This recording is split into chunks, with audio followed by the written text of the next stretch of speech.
Hello and welcome to part 2. Now I had to cover Marie Laveau because there's so much more information on this particular person. Mary Catherine Laveau, a famous Voodoo queen, was an alleged Louisiana Creole practitioner of Voodoo or Hoodoo herbalist and midwife who was renowned in New Orleans. Her daughter Marie Laveau II, 1827 to 1862, also practiced root work, conjure, Native American and African spiritualism, as well as Louisiana Voodoo, or Hoodoo as they call it. An alternate spelling of her name, Laveau, was considered to be by historians to be from the original French spelling. However, there is no strict historical evidence of her having any ties to Voodoo or Hoodoo. Historical records state that Marie Catherine Laveau was born a free woman of colour in colonial New Orleans, today's French Quarter, Louisiana, New France, on Thursday the 10th, 1801.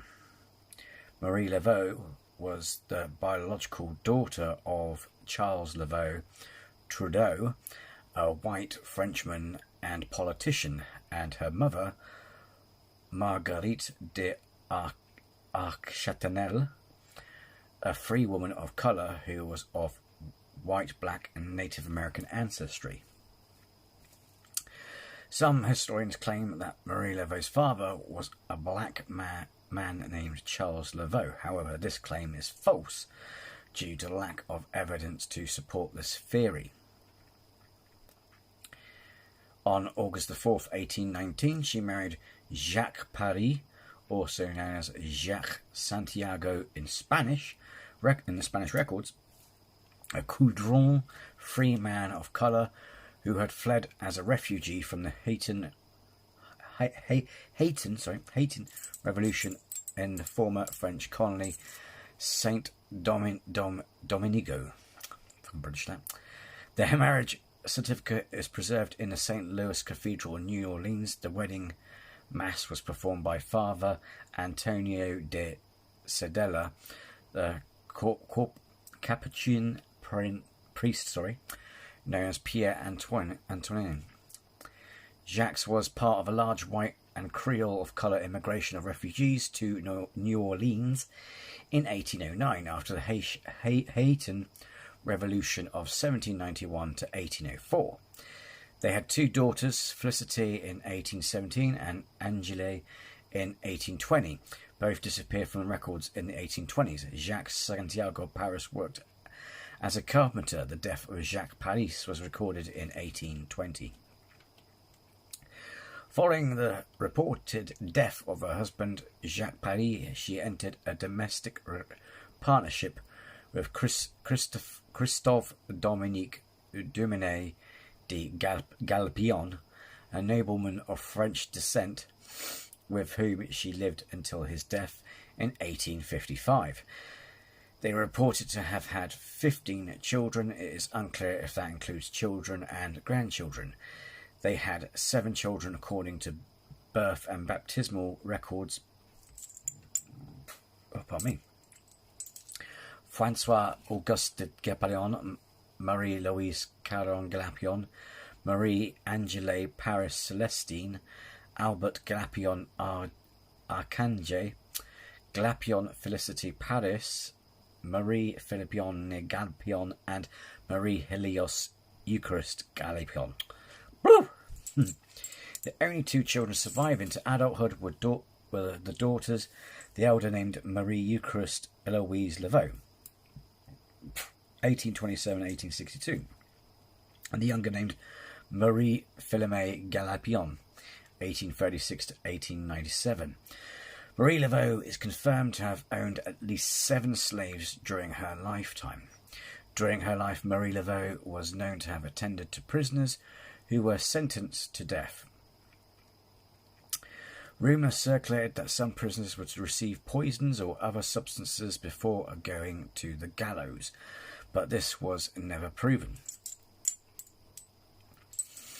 A reporter from the New Orleans Republican detailed one such visit.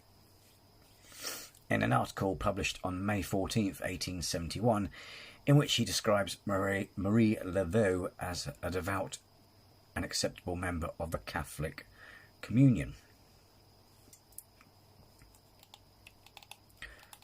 Following her death, her daughter Philomene confirmed during an interview with a reporter from the Picayune, that only Catholic traditions would take place during these visits, and that her mother would also prepare the men's last meal and pray with them. Marie Laveau also sought pardons or commutations of sentences for those she favoured, and was often successful in their efforts. She was known to care for the sick in her community during the yellow fever epidemic of 1878 by providing herbal remedies and prayers for the afflicted.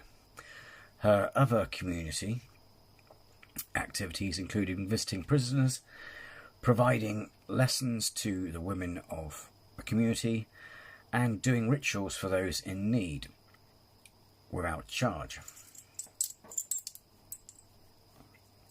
As for her career, etc., its validity is still debated today. It is said that Marie Laveau was a dedicated practitioner of Voodoo or Hoodoo, healer, herbalist, and entrepreneur. Laveau was also known as a prominent female religious leader and community activist. Laveau started a beauty parlour where she was a hairdresser for the wealthier families of New Orleans. She excelled at obtaining inside information on her wealthy patrons at the beauty parlour by listening to ladies gossiping, or from their servants whom she either paid or cured of mysterious ailments.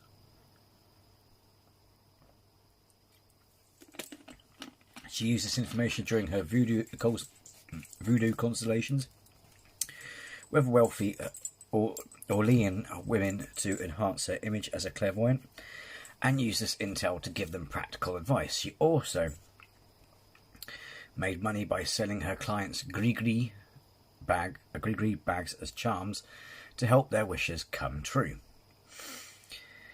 In her role as a voodoo practitioner, customers often appealed to Laveau for help with family disputes, health, finances, and more. Laveau performed her services in three main places: her own home on St. Anne Street within Go Square, and at Lake Pontchartrain. I can't pronounce that, sorry.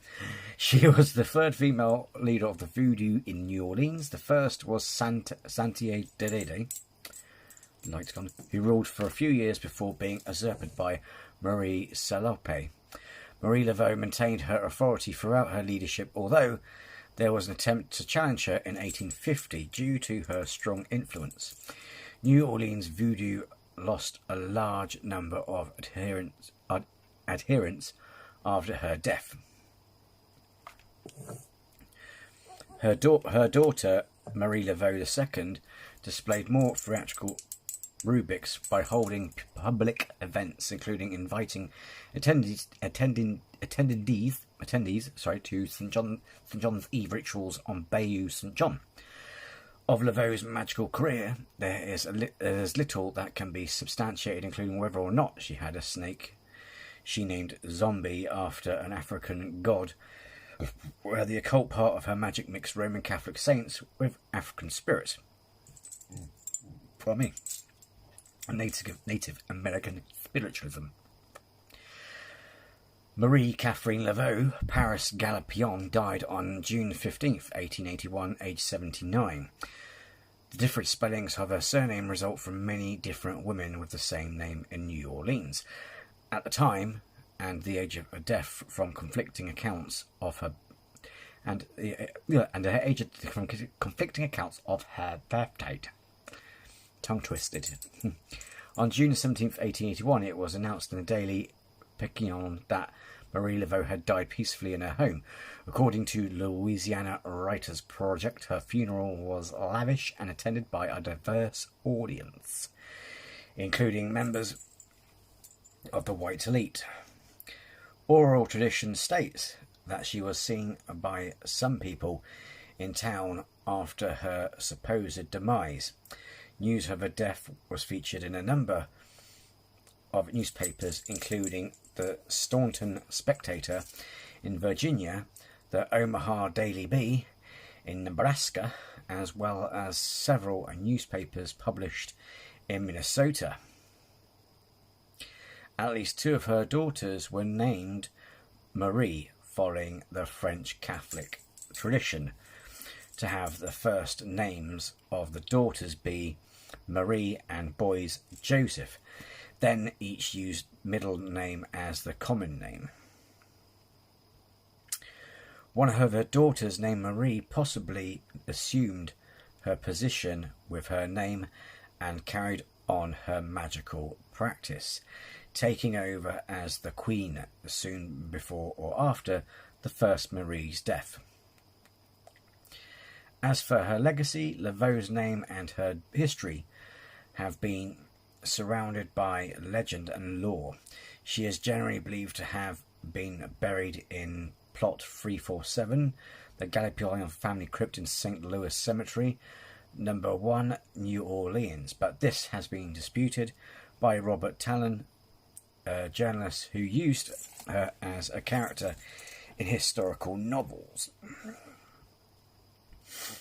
Tourists continue to visit and draw X marks in accordance with a decades-old tradition that if people wanted Laveau to grant them a wish, they had to draw an X on the tomb, turn around 3 times, knock on the tomb, yell out their wish, and if it was granted, come back, circle their X, and leave Laveau an offering. In 1982, New Jersey-based punk rock group The Misfits were arrested and accused of attempting to exhume Laveau from her grave after a local concert. The arrest took place in nearby Cemetery number 2, and there are conflicting accounts of the incident. The tomb in St. Louis Cemetery number 1 was vandalised by an unknown person on December 17, 2013 by being painted over with pink latex paint. The paint was removed because the structure is made of old plaster and the latex paint would seal in the moisture that would destroy the plaster. Some historical preservation experts criticised officials of the Archdiocese of New Orleans who maintain the cemetery for their decision to use pressure washing rather than paint stripper to remove it. As of March 1st, 2015, there is no longer public access to St. Louis Cemetery number 1. Entry with a tour guide is required because of continued vandalism and the destruction of tombs. This change was made by the Archdiocese of New Orleans to protect the tombs of the Laveau family as well as those of many other dead interred there. Although some references to Marie Laveau in popular culture refer to her as a witch, she has also been called a Voodoo priestess, and she is frequently described as a Voodoo queen. At the time of her death, the New York Times, the New Orleans Daily Picayune, the Daily States, and other news sources describe her as a woman of great beauty, intellect, and charisma, who was also pious, charitable, and a skilled herbal healer.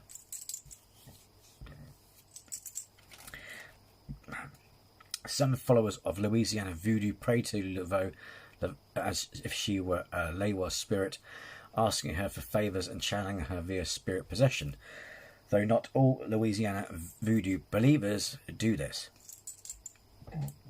Pardon me. Some leave their offerings of hair ties by the plaque at her former home at 1020 St Anne Street, gifts which honour her fame as a hairdresser. Due to her prominence within the history of voodoo in New Orleans, Laveau has inspired a number of artistic renditions in visual art, and the African-American artist Renee Stout often uses Laveau as a visual motif. Numerous songs about Marie Laveau have been recorded. A musical from 1999, Marie Christine, is also based on the life of Laveau. She has also appeared or been in many books of fiction as a main or a starring character. In television, a heavily fictionalized Mary Laveau, portrayed by Angela Bassett, appears as a character in American Horror Story Coven and American Horror Story Apocalypse. She appears in the Canadian television series Lost Girl, portrayed by Marcy T. House, in episode 11 of season 4, Young Sheldon, portrayed by Sharon Ferguson, in episode 7 of season 1, and Legends of Tomorrow, portrayed by Joyce Guy in episode 7 of season 4. And there you go, and there you have it. The story of Marie Laveau. And despite any controversies, she still has a special place in the hearts of many, including in the Voodoo and Hoodoo societies. Thanks for watching, take care and be well.